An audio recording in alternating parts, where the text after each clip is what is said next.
Hello,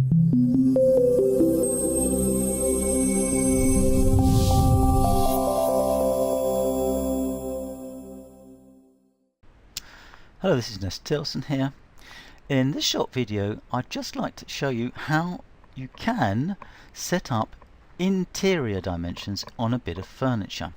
Polyboard in general, when you use the dimensioning tool on Polyboard, Polyboard will give you automatically the exterior dimensions of each bit of furniture, like we have here, providing of course you're in project mode. So each bit of furniture, including the walls and the different elements that you've put in project mode, Polyboard will allow you to snap to the outside of your bit of furniture and add dimensions. But sometimes in a project like this one, for instance, which is our Quick Start Living Room project, we would like to present the inner dimensions to a customer. So Polyboard will not let you do this automatically, at least.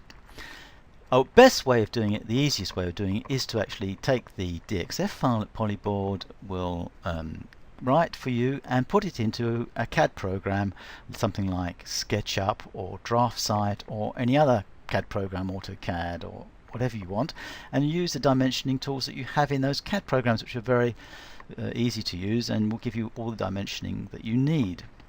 But if you don't have these CAD programs, then you can also set up Polyboard to give you the interior dimensions. It's a bit more long and tedious, but we can do this by tricking Polyboard into thinking that there are in fact internal cabinets in our one major cabinet.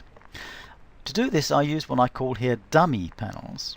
That is, panels which are in fact bits of furniture, but we've only left one panel on these bits of furniture, and we put them into our particular bit of furniture so that Polyboard will think that it is actually a separate bit of furniture and it will add the dimensions. So how do we do this? So here we have an isometric view of a new project into which we have inserted a Quick Start Living Room.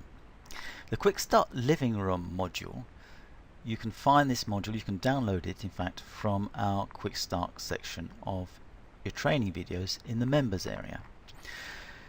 To show the overall dimensions of the Quick Start Living Room module, you can go into View and then click on Cabinet Dimensions, and Polyboard automatically puts in the global dimensions of this module. And we're going to suppose now that what we want to do is also add the positioning dimensions of the uprights in this particular model. Well, how do we do that? Well, what we're going to do is we're going to use a dummy model. But this dummy model, unlike other sort of positioning dummy models, we want to be able to leave it in our model and be able to dimension it, but that when we show the actual model it doesn't show as a drawing. So the first thing to do is let's create the basic dummy model for our horizontal dimensioning. I'm going to click right and click New Model. I'm going to take an ordinary model here, so it's going to come in as model. I'm going to click twice on it to edit it. And I'm going to get rid of the top, I'm going to get rid of the back, the left side and the right side. And the material of the bottom, which I've left here, I've created a specific material. If we have a look in the libraries here, I've created a specific material which I call a Z material, a Z nil material, and this Z nil material has a high transparency. I've put 80% transparency. You could put 100 if you want, but I like to put 80 just so that we can see it a bit. And it's very, very thin. I've given it 1/10 of a millimeter thick. So let's put that material onto our bottom. So that material will now, we take the ZZ nil material is now our bottom. And let's save now our basic dummy model. We'll just call it model for the time being. Now what we need is we need to know what size to give our dummy models so that when we add the dimensions to these dummy models, the dimensions will pop up the right size. To do that, let's click twice on Quick Start Living Room and see for the different sizes that we need. Well, first of all, we need to have a model, a dummy model, that is going to give the thickness of our panels. So I'm going to click on my left side. I can see that our panel thickness is 38 mil.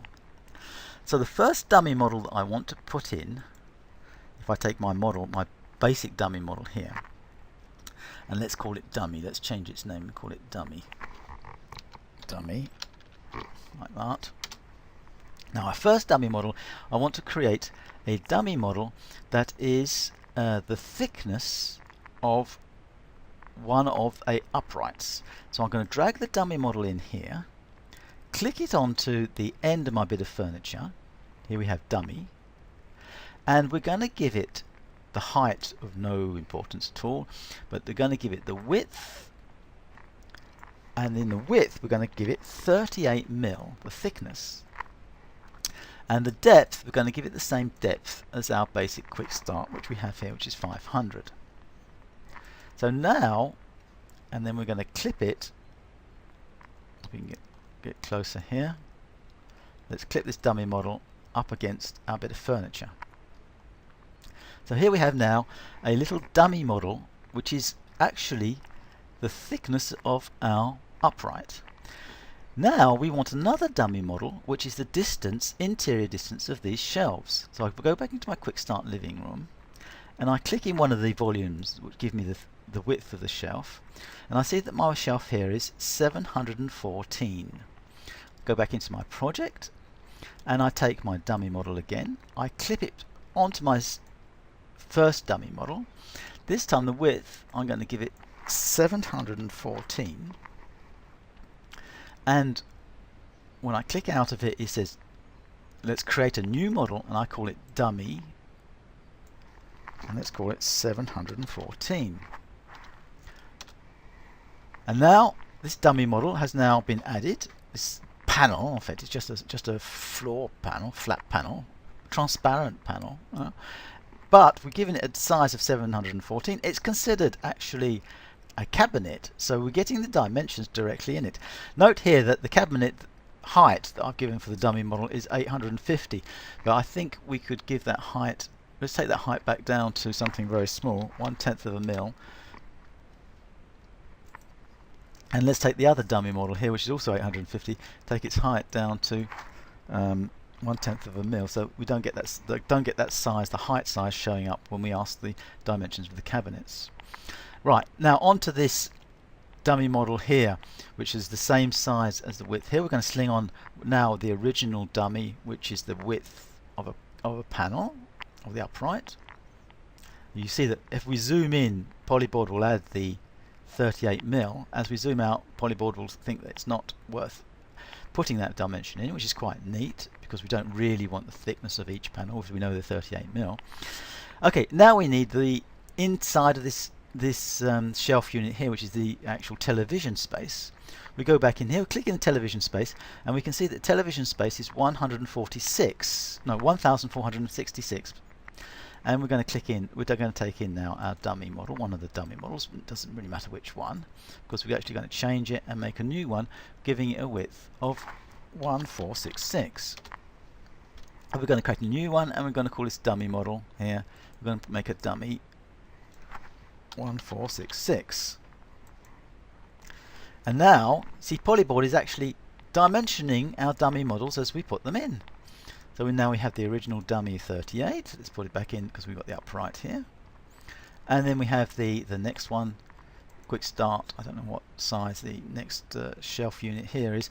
526. So we looked inside there. Let's take the original dummy here. Take one of the others here.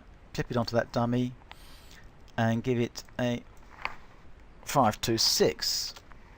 And this time create a new model and call this model dummy 526. So let's continue by just adding another dummy, which is a dummy model, which is our 38mm upright. Let's add now another 526 because I know it's the same one.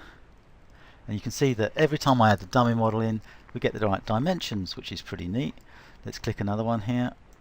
Snaps onto the other one, you see, and then we just have the last dimensions of our volume here. Let's click into this volume. We can see it's the width of our volume is 1090. Go back into our project, click one of our dummies, doesn't matter which one, clip it onto the other dummy and put its width at 1090. I think that's what it was, 1090. Create a new model and let's do 1090 dummy model. And here we have it. We've just now added with these sort of virtual little panels, virtual panels, which are transparent panels, so they don't show up in our drawing, or very little here. In fact, if we can see that, they are showing up a little bit here because the models are a bit wider than the actual, more deeper, shall we say, than the actual depth of our furniture, because they're actually been dimensioned to the outside, which includes the thickness of the doors. But if we took away the thickness of the doors, they wouldn't show up at all. We wouldn't have this line in front. And Polyboard is actually showing up all the dimensions. And if we, in this way, you can actually, if we look at it in an elevation view, like this, we're actually getting quite a neat line of dimensions on our bit of furniture. Interior dimensions. We're dimensioning the inside of a bit of furniture. To do the same thing for the upright, for the shelves, it's very simple. Just leave, instead of leaving the bottom, you leave a side, and you give that side, make that a dummy side, for instance, and just stick the sides one on top of the other going upwards. And you can see in the quick start, when you go into the quick start, when you click in a volume, you've got the inside dimensions of the volume. So you would clip on here, for instance, 305.7. A side would actually give you the interior side of the distance between these two shelves here. So that is just a very quick outline of how to use these what I call dummy models to create interior dimensions. It's a bit longer, a bit more messy than using SketchUp, because SketchUp, if you take a 3D DXF file, throw it into SketchUp, you can just put on the sizes that you want and it will be automatically dimensioned. But it is possible, and if you haven't got SketchUp, then, or a CAD program, and you're not very happy with it, you can do this. It's handy. Thanks for looking. Hope to see you soon in another little video, and have fun using Polyboard. Goodbye.